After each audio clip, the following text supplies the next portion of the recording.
directeur du Festival international de films africains de Belgique. Et il y a une deuxième édition cette année, n'est-ce pas? Exactement, tout à fait. Est-ce que vous pouvez nous donner des détails par rapport à cette édition? Quand, où? Voilà, donc comme vous l'avez si bien dit, la deuxième édition du Festival du film africain de Belgique, c'est pour bientôt, donc c'est dans pratiquement 2 semaines. Alors ça a lieu au Théâtre La Molière dans la galerie de la Porte de Namur, donc du 12 au 20 septembre de ce mois. Et donc en tout cas avec une soirée d'ouverture qui sera donc jalonnée de films donc, qui ont été tournés ici à Matongé même, un film comme Nkosi Coiffure tourné par Frédéric Migrom et un film donc qui nous parle du développement de Matongé dès sa naissance jusqu'à ce jour. Donc pour ne parler que de la soirée d'ouverture, et maintenant bon voilà, il y a toute une programmation aussi qui est prévue sur le restant du week-end avec un défilé de mode, avec des démonstrations de nos danses donc d'Afrique, une leçon de cinéma qui sera donnée par notre marraine Monique Mbekafob, et donc un film aussi qui a été tourné sur Abeti Masikini et qui nous parle donc de l'engagement de cette dame, de sa disparition précoce, et nous sommes là donc pour parler de tout ça pendant les 3 jours de festival. Merci. Il existe une grande communauté africaine ici en Belgique et à Bruxelles en particulier.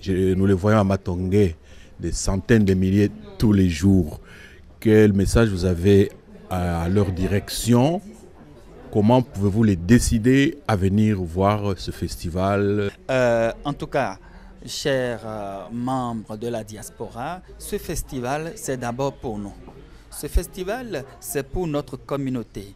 Et vous savez, aujourd'hui, quand nous parlons du cinéma américain qui a réussi, c'est parce que le peuple américain porte son cinéma. Et aujourd'hui ici, autour des films africains, nous, diaspora, nous ne sortons pas pour porter nos films, personne d'autre ne pourra les porter à notre place. Raison pour laquelle un film, je dirais, comme Abeti Masikini, nous vous invitons à venir voir ce film. Des films, je dirais, comme Villa Matata qui nous parle d'une histoire qui se déroule dans une villa, donc à Kinshasa, qui est joué avec une comédie mais extrêmement géniale. Il est normal qu'en famille ou en couple, que vous puissiez sortir pour venir voir ces films. Parce qu'aujourd'hui, c'est sorti de nos mœurs d'aller au cinéma en famille. On ne le voit plus tellement, mais choisissons des moments dans ce festival, des moments comme celui-ci, dans ce festival pour sortir et encourager ce festival. S'il vous plaît, sortez, venez encourager ce festival, car vous voir va nous encourager pour les éditions à venir et on va se sentir encouragé et non être seul dans ce combat. Merci. Monsieur Panou, vous êtes quelque peu un ambassadeur donc, de la culture africaine ici en Belgique. Il y a des ambassadeurs officiels. Nous savons qu'ils sont noyés dans le travail, des agendas chargés, mais s'ils devaient venir, ce serait un plus pour votre festival. À eux, qu'est-ce que vous dites en ce moment? À ces ambassadeurs, d'abord, je leur dirais un grand merci. À ces ambassadeurs qui ont accepté nos invitations et qui ont interagi tout de suite. Alors, à leur endroit, nous leur disons simplement un grand merci pour leur présence pendant le festival, mais également ce travail, c'est le leur. C'est la culture africaine que nous représentons ici. Ils sont les vrais ambassadeurs officiels qui représentent notre culture ici en Belgique. Alors, je vais trouver ça très dommage que nos ambassadeurs soient en marge, d'accord, de ce festival. Alors, par rapport à ça, je leur dis, s'il vous plaît, venez voir ce que nous, votre diaspora, nous faisons comme travail, ce que nous faisons comme combat, et éventuellement nous encourager à aller positivement et aller de l'avant. Nous avons une affiche du Festival international du film africain de Belgique, 2e édition. et vous êtes marraine. En tant que marraine, quel message vous avez par rapport au public potentiel qu'est la grande communauté africaine de Belgique et bien sûr toute la communauté belge qui est ici à Bruxelles et ailleurs? Oui, ben, je ne peux que les inviter à venir découvrir le programme que nous avons mis en place et dans lequel j'ai mis beaucoup de cœur puisque je suis marraine, mais j'ai surtout été chargée de la programmation de l'ensemble des films qu'on va voir. Et donc j'ai tenté de faire un programme grand public parce que souvent on reproche que le cinéma africain est parfois un peu trop éloigné voilà, des perspectives du public moyen, du public familial. Et pour moi, en fait, l'un n'empêche pas l'autre. Donc j'ai vraiment voulu être à la recherche des films dont un des premiers critères est que c'était des films qui nous faisaient mieux connaître la réalité de la communauté africaine ici en Belgique. Donc il y a des films comme Kossi Coiffure, pourtant fait par une Belge, qui parle d'un salon de coiffure à Matongué, un court-métrage d'une quinzaine de minutes, où jouent certaines de nos plus grandes actrices ici, les Awa Sensar, les Dada Stella Kitoga, les Nadège Ouedraogo, etc. Nous avons, suivant ce film-là, ça sera le film de l'ouverture d'ailleurs, toujours en soirée d'ouverture le vendredi 18 septembre, nous avons le film Matongué, un quartier africain au cœur de l'Europe, fait par Pat Patoma et Abel Pouloussou Omban. Or, ce film-là, c'est le film qui raconte Matongué de la manière la plus approfondie et aussi la plus empathique possible. C'est-à-dire que vraiment, ce sont des gens de chez nous qui sont allés interviewer des mamans de chez nous où leur ndéko, comme on dit, et vraiment le langage, il est sans fioriture, il est sans censure et c'est très très très intéressant parce que vraiment on raconte toute l'histoire de ce quartier-là. Il était temps qu'on le fasse d'ailleurs. Alors, nous avons aussi pensé à chaque fois mettre une sorte de couleur à chaque soirée. Donc la première soirée, vendredi 18 septembre, c'est la soirée Matongué.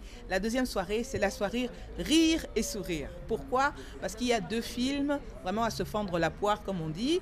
Premier film, c'est une série d'ailleurs, 2 épisodes d'une série qui s'appelle Une affaire de mini-jupe, qui est produit sur une famille congolaise habitant Genève, où la problématique qui se passe, c'est que le père ne supporte pas, étant un peu vieux jeu, de voir sa fille se rendre au concert de Justin Bieber avec des mini-jupes. Donc toute cette histoire provoque une série de gags, de petites disputes, d'engueulades, enfin de retournements de situation pas possible. Enfin, c'est très très très drôle, c'est vraiment pour famille, pour les pré-ados et les ados qui s'amuseront bien à se retrouver quelque part dans ce genre de bagarre et disputes avec leurs parents.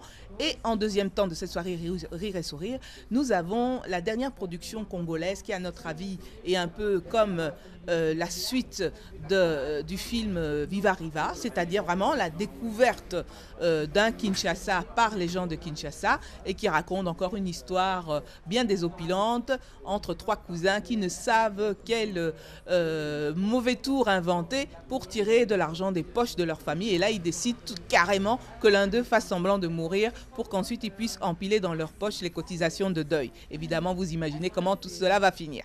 Alors, la troisième soirée, sa couleur à elle, c'est la couleur musicale. Donc le dimanche 20 septembre, il y aura d'abord, et nous en sommes très fiers, l'avant-première d'un film sur Abeti. Donc un documentaire qui a été réalisé avec le soutien de la famille d'Abeti, avec tous les gens qui travaillaient dans son staff. On voit Lokwa Kanza, on voit les danseuses, on voit la chorégraphe, enfin bref, c'est vraiment intéressant. Et ça raconte toute la vie d'Abeti et évidemment avec la participation de son mari, le fameux Akwesson qui était togolais et qui a épousé cette femme qui raconte comment il l'a rencontrée, etc. C'est vraiment très touchant. Et après ce film-là, pour finir cette soirée musicale du dimanche 20 septembre, eh ben, il y aura le film Tango Negro, les racines africaines du tango. Ce pays, l'Argentine, qui pratiquement à 90% est peuplé de blancs, incarnation blanche, origine européenne, et qui a donc cette danse, musique, le tango qui les caractérise, eh ben, nous apprenons avec stupéfaction quelque part qu'en fait cette danse vient en droite ligne de l'héritage de l'ancien royaume Congo, parce que en fait cette population noire qui a pratiquement été exterminée a laissé comme empreinte historique cette danse-là. Le tango vient d'ailleurs du mot tangu, qui vient du Kikongo. Alors, le monsieur qui a eu cette illumination-là, en tant que lui-même Congo, provenant de la population Congo, il s'est dit, mais non, le tango, là, c'est bizarre que ça ressemble autant au mot tangu. Et à partir de cette toute petite intuition, il a lancé une recherche qui a fait que son intuition s'est vérifiée. Les Noirs ont disparu d'Argentine, mais leur héritage est toujours là, culturellement parlant. En dehors de tout ça, je ne sais pas si vous voulez que je continue encore. Il y a 3 débats. Un débat qui est à thématique économique et qui se préoccupe du modèle de Nollywood. Nous savons tous que Nollywood, c'est la 2e production cinématographique au monde après Bollywood, qui est l'Inde. Et ce n'est qu'après qu'il y a Hollywood des États-Unis. Les gens ne le savent pas, mais c'est le cas. Ce qui fait que, quelque part, d'ailleurs à l'heure actuelle, ceux qui rapportent le plus d'argent à la balance de paiement du Nigeria, après le pétrole, c'est Nollywood.